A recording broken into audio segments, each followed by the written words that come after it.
За сайн байна уу? Өглөөний мэнд. Торонт аймгийн Баян улс ирээд байна. Цонны гоё өглөө байна. За тэнд нэг тариа бригад газар тариалны компани харагдаж байна. Наагур нь энэ нэг харлаад байгаа зам далан харагдаж байгаа. Энэ бол юу одоо Ихэнтэй аймгаас Орос руу татж байгаа шинэ хар зам юм. Тэгээд энэ хар зам ямар учиртай вэ гэхээр засмал зам гэдэг тий. Асфальтын зам. Хинтээ хүртэл зүүнчээ ер нь хар зам бас засмал зам нэг сайн орж ирэхгүй сүүлийн үед л одоогор хинтийг хүрээд хинтигээс дорнод руу мэдээд очсон байгаа. Хойтлаараа энэ хар зам орж ирж энэ Орос руугаа шууд явах юм. Тэгэхээр хинтигээс 350 яваад энэ замаар явах юм бол Оросын хил хүрнэ. Зүүн хойтлаараа Оростой холбогдно гэсэн үг.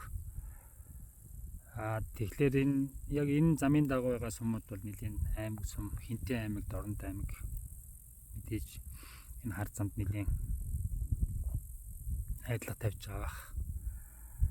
Тэгвэл энэ сумуудын хөгжил тэгээд Оростой холбогдох холбоо одоо зүүн хойд, Монголын зүүн хойд талын эдийн засгт бол нэлийн том өөрчлөлт авчирна гэж бас хүмүүс найдаж харж байна. Тэгээд өчигдөр би энэ Баян сумын дээр сумын 100 жилд бас хүмүүстэй уулзаад явж байлаа. За Оросын бурятаас ирсэн зочинтой уулзсан сэтгэлийн сонслоо. Би сая нэг видео хийж авчихсан байгаа. Одоо соёл уламжлаа хадгалаад хувцас сунраа өмсөд сайхан наадам болж байна гэж байна. Монголын байдлыг ч гэсэн бас тэд нар анхааралтай ажиглаж байна. Сая шин сонгуул болоо шин засаг гарсан байна гэж байна. Эдийн засаг за мэдээж 10-20 жилдээ харьцуулах юм, өмнөхтэй харьцуулах юм бол мэдгэцгээс өөрчлөгдсөн сайн тал руугаа явж байна гэж бас манай хуршууд харж байна.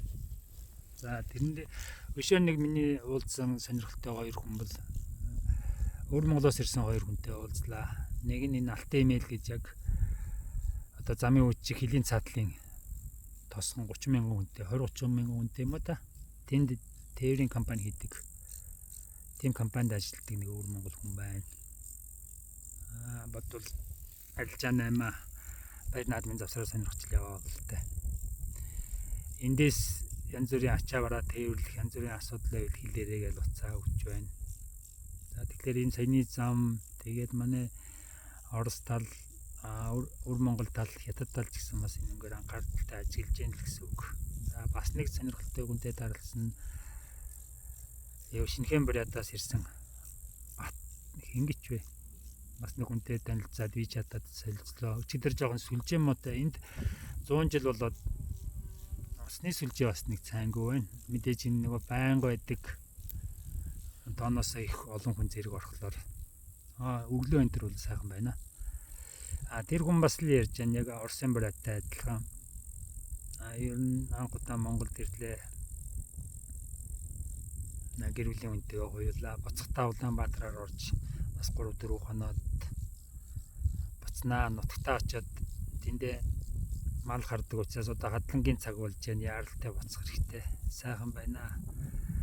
Наадам сайхан байна л гэж. Наадам юундээ сайхан байна гэхлээр эргээл нөгөө эдгээр чинь Монгол угсаатай хүмүүс болохоор тэр соёл уламжил бид нар жишээлгээд Өвөр Монголд ч юм уу Бурят очиад харахлаа бидний хараагүй бас мэдээгүй нэг шин соёл одоо хуучнаа их айтайхан хадгалж үлдсэн ч гэдэм үү бид нар давааштай юм байдаг шиг тэд нар ч гэсэн бас тийм санаанууд их байх шиг байна.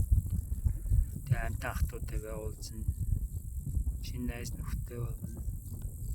Иймэрхүү маягаар 100 жилгээд бид нар чинь найр наадам гэж бодоод байдаг.